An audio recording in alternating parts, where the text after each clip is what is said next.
You are now watching Bleav. Do you believe? Welcome in to Bleav in Jaguars. I'm Jordan Lugo, joined by former Jaguars tight end Clay Harbor on a second straight victory Tuesday here in Duval. How about it, Clay? Man, what a game. This is I just rewatched it. I was talking to Jordan before we got on here, and I'm still thinking, even though I know the outcome of the game, I go, there's no way that the Jaguars pull this off. I'm like, Clay, what are you talking about? You know they win. You know the outcome of this game.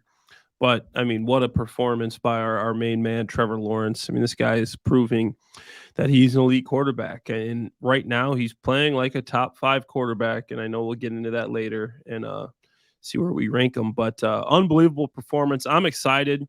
The Jaguars in the driver's seat this late in the season with a chance to make the postseason. Like, this is great stuff for Duval. Long awaited, much deserved. Can't wait to see what happens. Yeah, it's going to be a wild 3 weeks here. You can follow Clay on Twitter at ClayHarbs82, myself at Jordan DeLugo, and make sure to subscribe and review on your podcast platform of choice. If you want to watch the video version of this show, you can check it out on the Gen Jag YouTube channel. I really appreciate y'all's support. So, a perfect weekend, really, for the Jags when it comes to getting closer to that AFC South crown, trying to get their second AFC South title in franchise history after realignment back in 2001. They had, I think, 3 division titles prior to that in the AFC Central. But looking for their second AFC South crown, they got a little bit closer to achieving that. A 17-point comeback against the Dallas Cowboys. Dak Prescott, CeeDee Lamb, DeMarcus Lawrence, Micah Parsons. Doesn't matter. And then a Titans loss to the Chargers in Los Angeles. That was a tight game as well. It doesn't get any better than that if you're a Jaguars fan. Like, there was no better result for the Jaguars this weekend, because make no mistake about it, getting into the playoffs for these Jaguars, it's about winning the AFC South. The chances of them winning a wild card spot, incredibly unlikely. It's about getting in front of the Titans in the division race. And the Jaguars are now 6-8, 1 game back of the Titans, who are 7-7 with 3 games to play. And we all know they square off in Jacksonville to end the regular season. And that game, that could get flexed to Saturday afternoon, Saturday night, could get flexed to Sunday night. That could be one of the most important games in the NFL in Week 18. So I'm fired up for it. Wow. It's crazy. It's like the Jags fans literally wrote the script this week. It's like they wrote the script for the NFL and said, hey, we're going to have the Titans lose, a tight one in San Diego, Herbert playing big down the stretch, a team that the Jaguars beat, I might add, in San Diego. Beat the brakes off of. Yeah, I think they broke something like a 20-game or 18-game away losing streak, something like that. Mm-hmm. And obviously the big win against the Cowboys, and what a game. The Cowboys are a hell of a team. Cowboys were 10-3. I mean, that's a big time win. Good quarterback, Micah Parsons, DeMarcus Lawrence. They just had their big Tyron Smith is back. I mean, Ezekiel Elliott, Tony Pollard, CeeDee Lamb, and they made some plays. And I mean, credit to the Cowboys. They played a good game, but the Jaguars just made more plays down the stretch. Trevor Lawrence showing why he was the best quarterback on the field, making some big throws, and it was good to see Travis Etienne come back with a big game, over 100 yards rushing. Yeah, no doubt about it. I mean, yeah, and this was a huge win. I know it's just one step along the way to the Jaguars' really unlikely potential playoff berth. After being the Jags, I think, were 2-6 at one point. Now they're 6-8. And so, yeah, and look, the Cowboys, they had dropped 54 on the Colts. They beat the Vikings a few weeks ago 40-3, right? Wow. Like, this, again, 10-3 with a really good quarterback, a really good running game, a talented offensive line, one of the better defenses in football. And they stormed out to that 27-10 lead over the Jaguars. And Trevor Lawrence, Doug Peterson, they don't care. And I think everybody is being elevated by those 2 men right now, by Doug Peterson as the head coach and by Trevor Lawrence as their quarterback. I think that those 2 guys are making a lot of these players that, are having career years. They're helping them do that. When you talk about Evan Ingram, Zay Jones, Christian Kirk, all these guys having their best seasons of their career, even along the offensive line, Cam had been playing really well until he got injured for the most part, and Jawan Taylor's having the season of his life. And I think the defense is feeding off of that energy too. They're like, we can go out here and play fast and loose because we know that Trevor is going to get the job done for us no matter what. Yeah, absolutely. And it just feels like they Bleav is, no pun intended, but it feels like they have that belief in Doug Peterson and Trevor Lawrence, the whole offense. They're expecting to pull these games out at the end now. Yep. That's the diff. You win one, and now you're starting to win in different ways. You pull one out, and now you're saying, "Hey, we can still do this. We've done it before." And that's important. Being on a team like the old Jaguars with Gus Bradley when we're winning 4 games and going to New England in free agency the next year. The biggest thing I can say, what was the difference? People always ask me they just Bleav. They Bleav that they're going to win. The guys, the team, obviously we had Tom Brady and then we had Blake Bortles, but no matter what we got down, even when Tom Brady was out with Deflategate, we still went 3-1. Okay, with Jacoby Brissett and Jimmy G as our quarterback. Why? Even some of the players, I remember us asking each other, guys, why are we winning? So it's like, I think it's just coaching, and like we just know we're going to win. It's Bleav, and you're starting to see that in the Jaguars. And as cheesy as that sounds, like that's a real thing. If you think you can pull it out, you think you're going to pull it out, you start pulling these things out. You really speak it into existence. And now they're a team that really believes that they can do this, and you're starting to see it. And I don't see this momentum stopping. Knock on wood. Yep. I think now they're a team of destiny, and they Bleav it. They say we came back. We started 2-6. Now we're right here. The ball's in our court. I think it's going to happen, baby. I think it's going to happen. Yeah, I'm right there with you, and that's so funny. No pun intended. They Bleav. Hey, you're a company man. Love it. But I do think I was thinking about this last night. I was, what is the theme of this Jaguars team? What is their identity in 2022? I do think it's Bleav, because, again, you start 2-6, you start out 2-1, and then you lose 5 straight, and then you still have this team talking about, this isn't over, and you don't have anyone kind of taking plays off or not having full buy-in. They just continued to Bleav in Doug Peterson, and they continued to Bleav in Trevor Lawrence and Bleav in themselves. I think that Doug Peterson and Trevor Lawrence have helped given the players around them the confidence to play at their very best. And that's why you're seeing those career years. And I think Trevor Lawrence is playing at an MVP level right now. And I saw on YouTube last night, the NFL's official YouTube posted Trevor Lawrence playing at an MVP level. And he is. He has 8 touchdown passes in the last 2 games. Or 8 total touchdowns. 7 passes, 1 rushing. 2 big wins. The Jaguars have won 3 of 4, 4 of 6, all on the back of Trevor Lawrence playing at an MVP level. 15 total touchdowns in 6 games. Only the 1 interception. And it's just a guy that operationally it's fantastic, and it has been for a while for Trevor Lawrence in terms of, just the footwork, the drop back, getting the ball out on time, reading the defense, understanding your offense, all those things. But now you're seeing so many of these plays that are above and beyond the X's and O's, rolling out to your right, dropping a 50-yard dime to Zay Jones, who absolutely roasted Kelvin Joseph on the double move. Those types of plays you're seeing now, those are the MVP type plays. And I'm not saying Trevor Lawrence should win MVP, but I do think there's a conversation that he should be like a top 5 MVP candidate right now, because who has done more with less in the league this year than Trevor Lawrence? I know that you can say Evan Ingram's having a great year, Zay Jones having a great year, Christian Kirk's having a great year.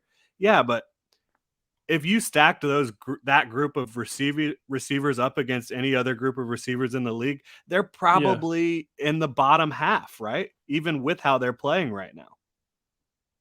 Yeah. And I'll be honest, man, I agree with you. Yeah, I just think that he's playing at an unbelievable level. The guys are feeding off of it, and it's contagious right now for these Jaguars. Again, they've won 4 out of their last 6 after losing 5 straight. And they've beaten some damn good football teams. Dallas Cowboys, the Baltimore Ravens, Tennessee Titans. Maybe not a great football team right now, but a team that still has a 500 record and has been obviously a menace for the Jaguars throughout their history. You know, it was funny. You mentioned Gus Bradley. I think I saw that. I can't remember who tweeted it or where I saw it. Doug Peterson only needs 8 wins to surpass Gus Bradley on the Jaguars all-time coaching list. Oh, man, that's tough. That's tough for Gus, man. That's hard. I love Gus. Gus is my guy. Yeah. The thing with this Jaguars team, man, is they always thought they could still make the playoffs. And I mean, I wrote them off like 3 times so far this season, and I'm starting to look at draft position and saying, hey, Calvin Ridley comes in next year. You know, next year is going to be the year. They kept believing in the fact that they could make the playoffs, and here they are in the driver's seat after the Chiefs game. I go, okay, it's over. Like, there's no way they're coming back from that. And then, you know, they went against the Ravens. Like, okay, you know, if they beat the Lions, lose to the Lions. Okay, it's over again. Mm-hmm. Beat the Titans, beat the Cowboys. Here we are. We're still talking about it. I gotta write a formal apology letter to Doug Peterson, the Jaguars, because I've written them off several times. And, you know, I was like, still, you know, I'm thinking to myself, well, yeah, this was a good season, good start for Doug. You know, you started to see it. You got Trevor. He's made these guys better, like you're saying. But they're still there, and they have this opportunity in front of them. The plays that Trevor's making, incredible. Even the play when he fumbled at the end of the game. What an incredible play to escape, to run for that first down. Fumbles. Okay, you're heartbroken. You think this game is over. How many players can pick themselves back up? You look at him on the sidelines. He's in the game still. He sees the defense. He's cheering on the defense. He gets back on the field, takes him down the field, and gets him in field goal range to kick that field goal. His attitude, the interviews after the game, you know, we're the same team. We always believed this. We thought we could do it. We stuck together, and now you're starting to see it pay off. You're starting to see people recognize exactly the attitude I want my quarterback to have. Yeah. Exactly the attitude. The plays he's making right before he threw the touchdown to Marvin Jones. He escapes, rolls out, hits Evan Ingram. Evan Ingram had a heck of a game, but he dropped that one. I mean, it's a tough catch, but hits him. Should have been a touchdown. Next play, some quarterbacks, oh man, you know, the guy dropped the touchdown. Comes back, does it again the next play. The things like that is what impresses me the most about Trevor Lawrence. The fact that he will make a mistake and he will come right back and he will correct it and he will still get the ball in the end zone and get the job done. That is what, to me, what makes a quarterback great. And I can say now that he is playing like a great quarterback. Yeah, he really is. You love to see it. And you haven't seen this level of play ever in Jacksonville from the quarterback position. Blake had some stretches where you were really excited, but this is a guy elevating the entire team. No, I'm just kidding, man. Blaine train, baby. Make it Blaine on them hoes. How do you stop Trevor though?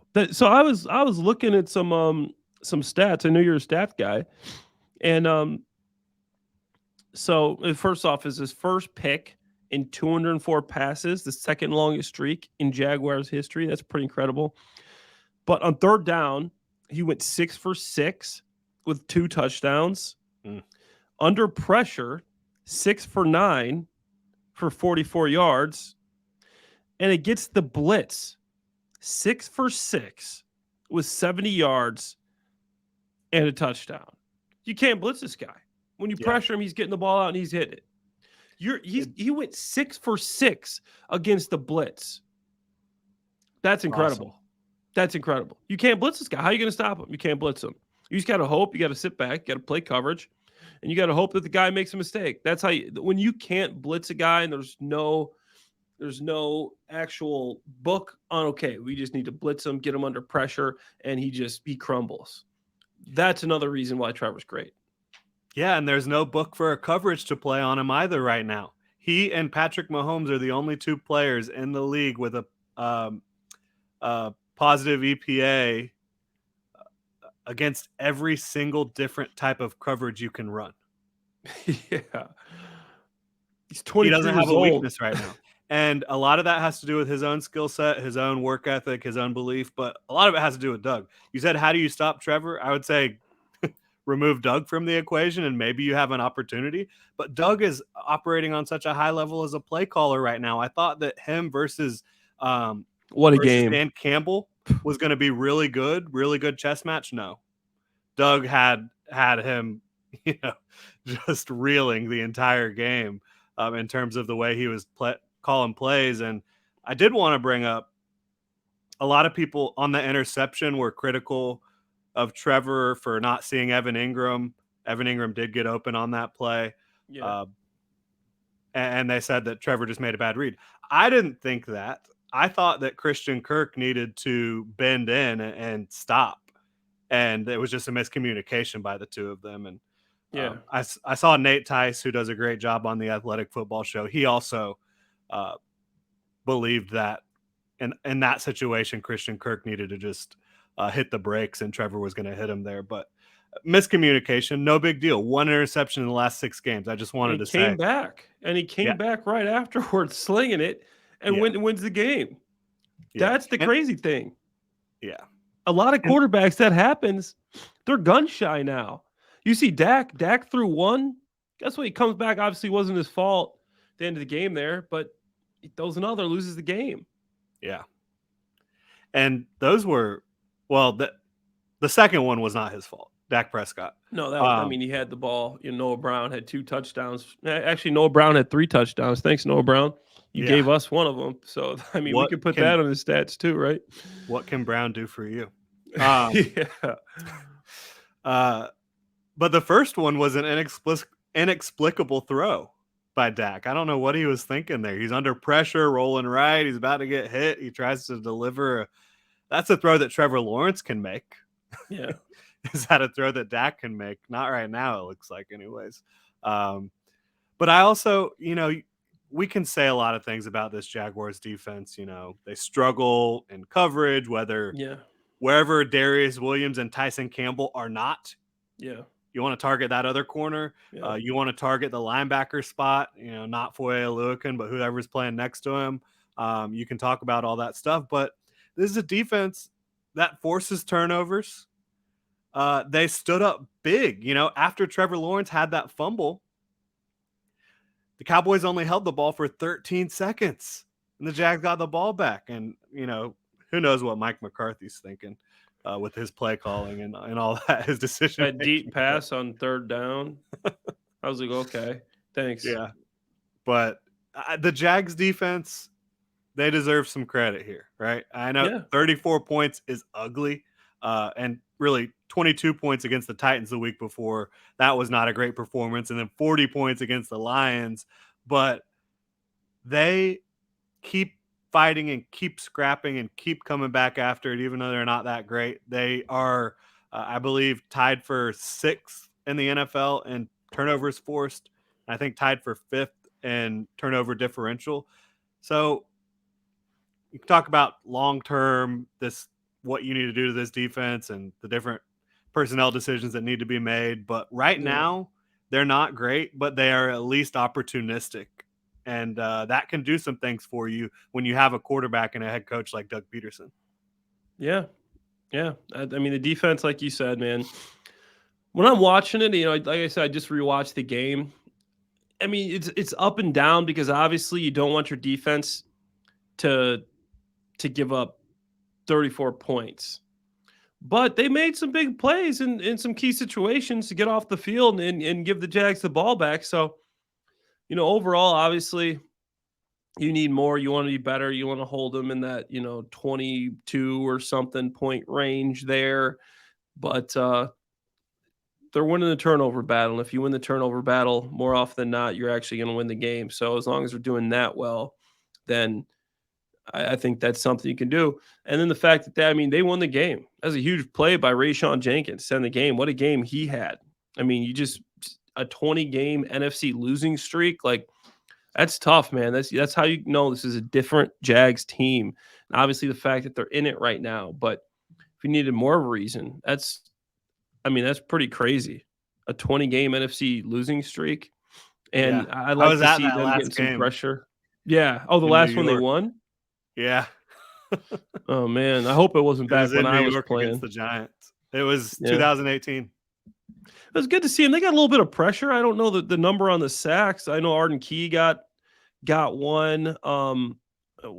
The D line's coming to life a little bit there. Yeah. So Yeah, it's and good to without see that. Trayvon Walker. Yeah, without Trayvon Walker, Arden Key had 1.5, and then Allen had a Josh Allen sack. had 1. Yeah, and Foley had half. Fatukasi got the half. Yeah, so Yeah. Josh Allen, Arden Key, good to see those guys coming to life.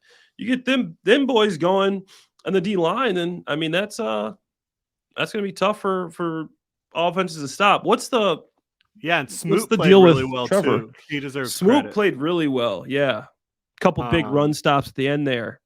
Yeah. What were you gonna say though? What was the deal? What's the deal with Trayvon? So yeah, Doug Peterson met with the media yesterday, and we're on a short week here. It's Tuesday, and there's a game. Yeah, Not tomorrow, but the next day, right? So a little bit weird playing on Thursday night.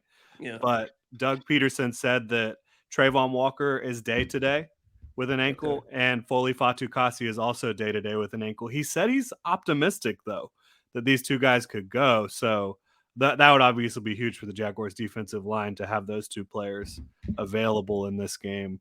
But yeah, we're just gonna have to kind of wait and see how it goes. And everybody else that was on the injury report yesterday, Doug feels good about, except for Cam Robinson, who is going to be out for the remainder of the I was going regular to say, season. what do you think? I mean, this is a team that's only given up 24 sacks in 14 games. Trevor Lawrence has been one of the best protected quarterbacks in the NFL. How do you think that affects him with Cam being gone? Yeah. How about this for Walker Little? He goes into a game against the Dallas Cowboys as a backup swing tackle, right? Yeah. Not only does he have to line up against Micah Parsons Yeah. at left tackle, but he also has to line up against DeMarcus Lawrence at right tackle in this game, because Jawan Taylor and Cam Robinson both had injuries at different points in this one. So, kudos to Walker Little for surviving. But yeah, I think that overall, is Cam going to probably bring a little bit more consistency at this point in his career, a little bit more refinement to the position than Walker Little? Yeah.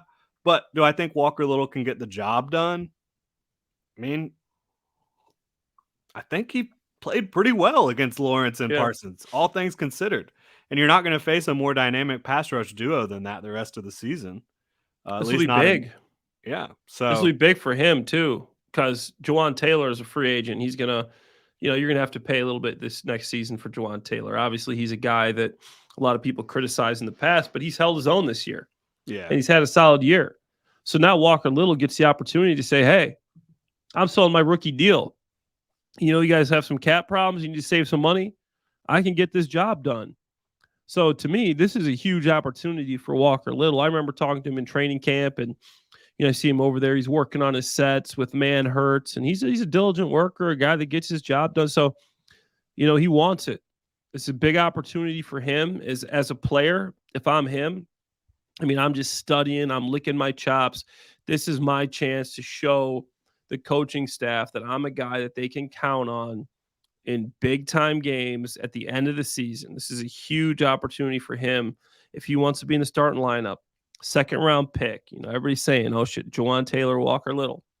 Now it's his opportunity. You're going to be able to start. What can you do? This is your audition for the starting lineup next year. Obviously, it's a big time to step in right now. You're in the playoff hunt.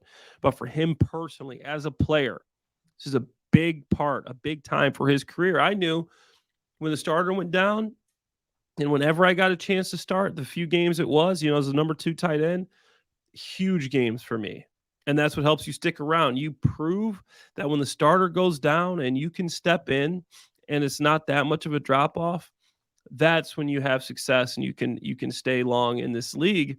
And as a player, every player knows that this guy goes down. Oh, it's a big opportunity for me. I got to take advantage of this, and I think he will. Yeah, I think he will too. Again, he survived the Cowboys, so he should be all right, right? I And mean, that's this a is a tough guy pass rush. as a rookie last year, as a rookie last year, he did come in at the end of the season for Cam Robinson, similar to this situation, with 2 games left, and he played really well against the Patriots and the Colts, who had at that time 2 really good defensive lines. So is it something to monitor? Absolutely. You lost your starting left tackle. You're paying $18 million per year. But Yeah. I think Walker can get the job done. I do. And speaking of getting the job done, we're going to talk about the Jets a little bit here. I wanted to go over really quickly, though, kind of the playoff scenarios for the Jaguars. And it really all comes down to winning the AFC South. So if the Jaguars, if they go 2-0 and the Titans go 2-0 these next 2 games, the final what game, happens? Yeah, what happens if the Titans win? if the Titans go 2-0 these next 2 weeks and the Jags go 2-0, the final game will be for the division. That whoever wins that game will win the division. If the Jaguars go 1-1 and the Titans go 1-1, the final game will be for the division. However, if the Jaguars go 1-1 and the Titans go 2-0, the Jags are out. It won't matter who wins the last. Yeah, they'll have less loss. Loss. So you cannot have the Titans going 2-0 these next 2 weeks, and they play against the Dallas Cowboys and the Houston Texans. And it looks like Ryan Tannehill might not play this weekend against the Texans. So obviously, you'd rather see a rookie Malik Willis going up against a fiery Lovie Smith defense than Ryan Tannehill if you're a Jaguars fan. So they've played well too, man. The Texans are a tough out. I mean, you look what they did to 2 good, like the Cowboys last minute overtime with the Chiefs. Like this team is playing some good football. I think the Texans win. The Texans are. You don't look at the Texans right now against the Titans. Yeah. You don't look at the Texans right now and think that this team is an easy. Okay, they've only won 2 games. No, this team is. They just took the best team in the league, arguably, at least the best team in the AFC, to overtime. Yeah, and they did it to the Cowboys the week before. 2 of the best teams. Yeah. So I agree with you. They're going to be really tough. If the Texans and Jets played this week, I would probably take the Texans. That's how the Texans are playing right now.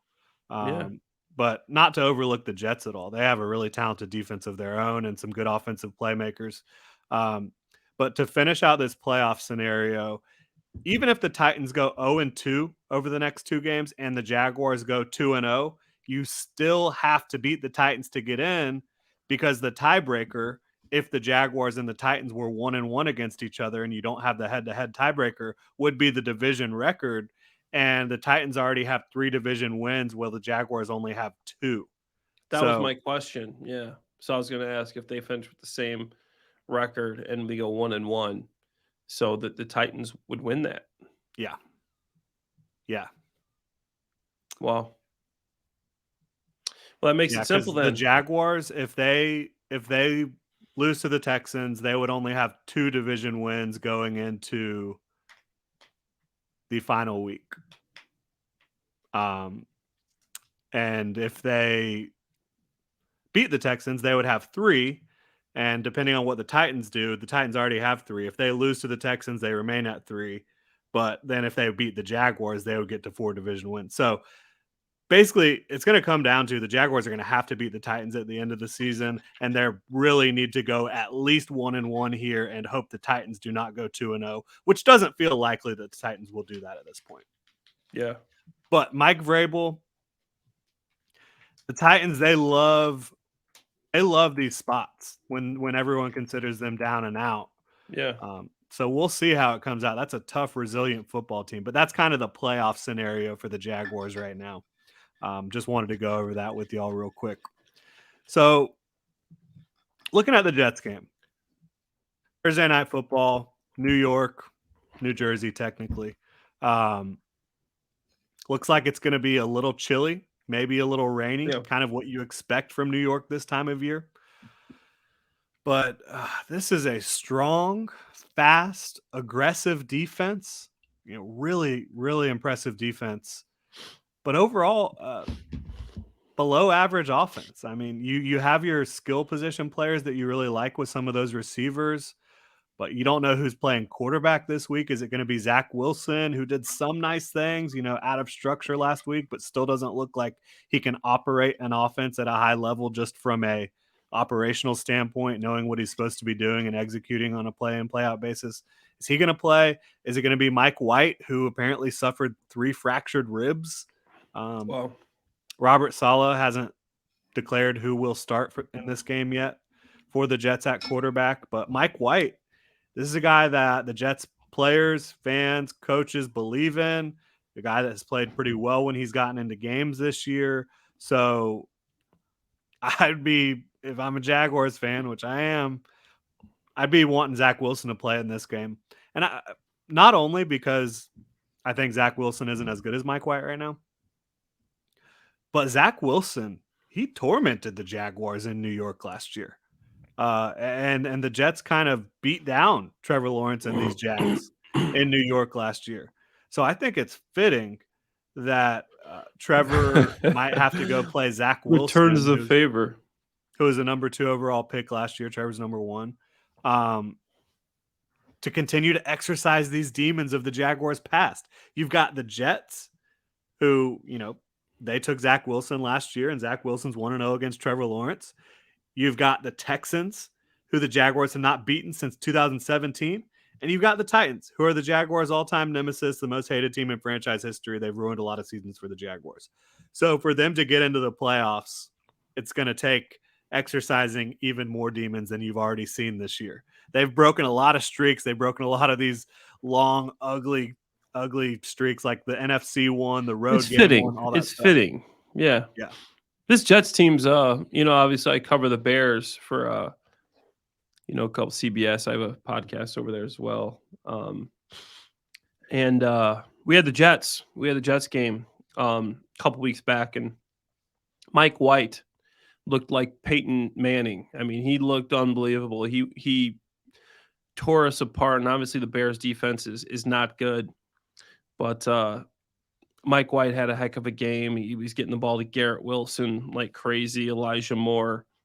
He got some talent on that offense, and Mike White does a good job of getting them the ball. And this team made shirts for Mike White. This team loves Mike White. They want to play for Mike White. They made shirts about this guy, his backup quarterback, Mike White. They pull for him. Zach Wilson isn't the most loved guy in that locker room from everything I've heard. Mike White is a guy that inspires this team. And that defensive line and linebackers, that D line is tough. And obviously coming in with your starting left tackle out, going against a D line like the Jets is not what you want to do. I mean, Sauce Gardner is a lockdown corner. I mean, it's crazy to say, but Sauce he's a rookie, but he is a lockdown corner. This guy can play. Yeah. So this is, and I think there's some, they gave up 250. The Lions have a great offense, but they gave up 250 through the air, 100 on the ground to the Lions. So I think Doug will be able to find some holes on this defense like he always does, but it's going to be tough. Watching them against the Bears, they really handed to him, and obviously, the Bears aren't the best team in the league, and we had Trevor Siemian, sorry, Jesus, Trevor Siemian, the other Trevor, playing when Justin Field was out, and Trevor Siemian had a sports hernia that he had to get fixed, so he's playing injured.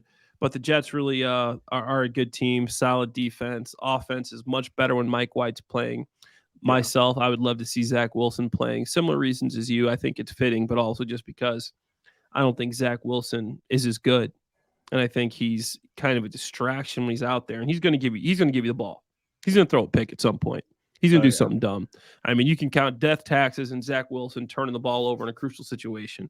I mean, that's why I think that, Zach Wilson would be much better. And we got to remember Robert Saleh, former Jaguars coach, Yeah, He's coming. former He's playing the linebackers Jags. coach. Former linebackers coach. Robert Saleh. I used to love Saleh. We talk a lot. I was a tight end going against his linebackers. I always said, Clay, I love the way you play, man. I love that mentality. Keep messing with them. Keep messing with them. Because I'm a guy that would play to the whistle. If there's a guy sitting around the pile, I'm going to come hit you. Keep your head up, man. I love the way you play.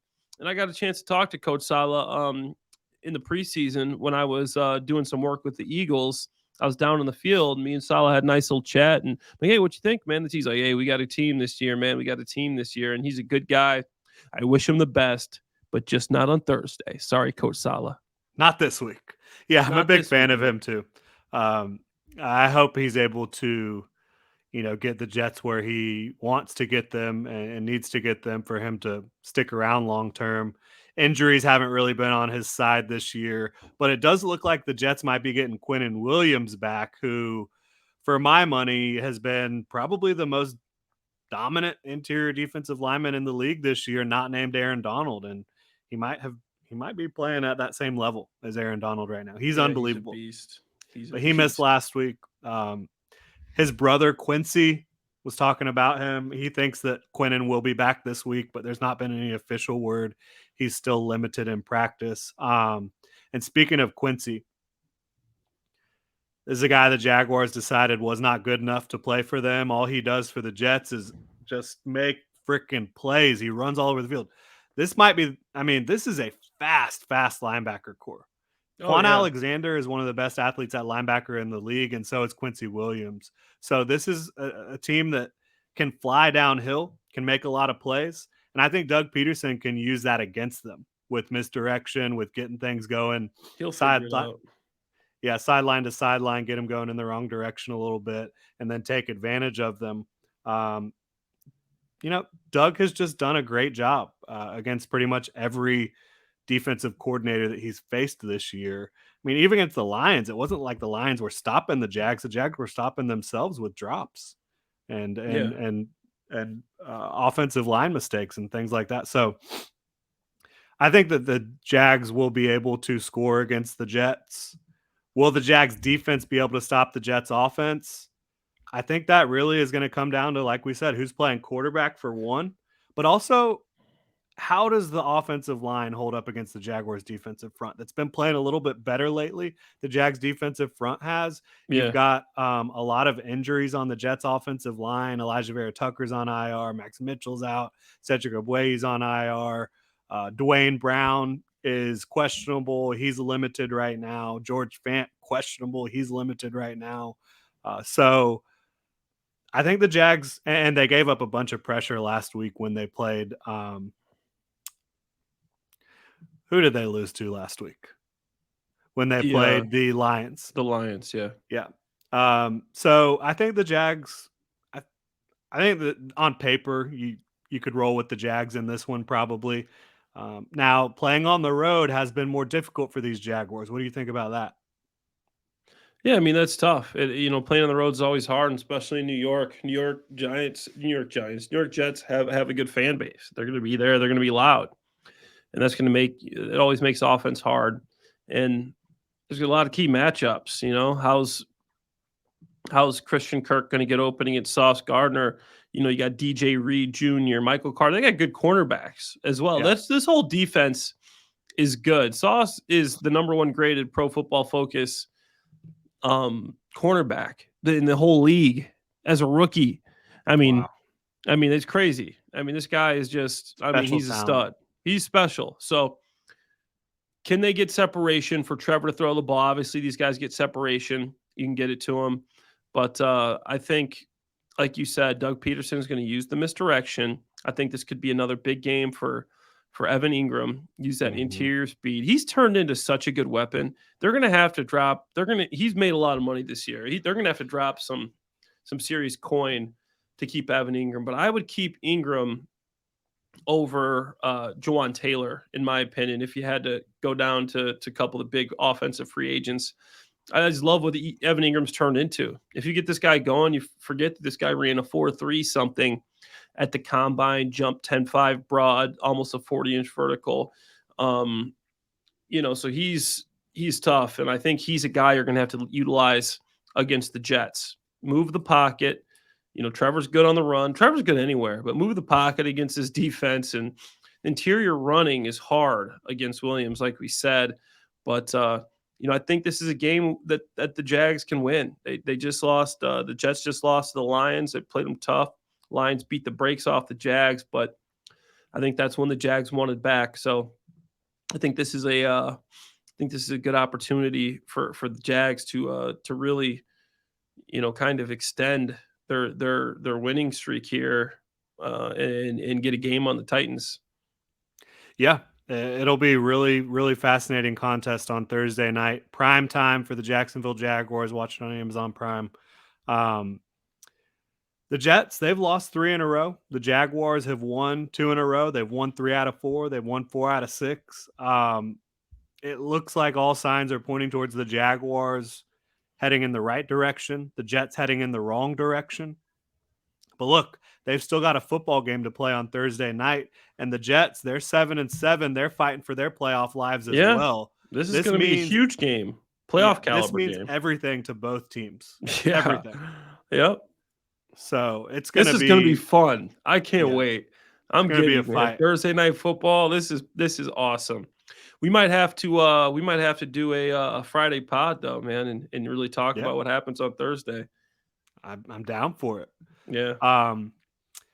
But yeah, I just think that when you look at these Jets, they're a tough group. They have talent in a lot of spots. They're going to be hungry. They're going to fight. They're going to scratch and claw just like the Jaguars are. And I think eventually the Jags have got to figure out how to start games a little faster. You're going to eventually face a defense where you can't just torch them in the second half, right? Yeah. And hopefully that's not this week. Hopefully the Jaguars can just, start playing a little bit better early on in games and get it going there. Maybe they'll be able to figure that out this week. We'll see. But that's going to do it for us here today. Before we get out of here, what we got to hit you with. What a big win. Jaguars in the playoff talk right now. Got to hit them with a Duval. Love it. Beautiful. All right. Thank you all so much for tuning in. Again, don't forget to follow Clay on Twitter at ClayHarbs82, myself at Jordan DeLugo. You can subscribe and review on your podcast platform of choice or check us out on the Gen Jag YouTube channel. Cannot thank y'all enough for tuning in and supporting the show. We really appreciate you. For Bleav in Jaguars, I'm Jordan DeLugo with Clay Harbor. Y'all have a great rest of your Victory Tuesday. Let's go.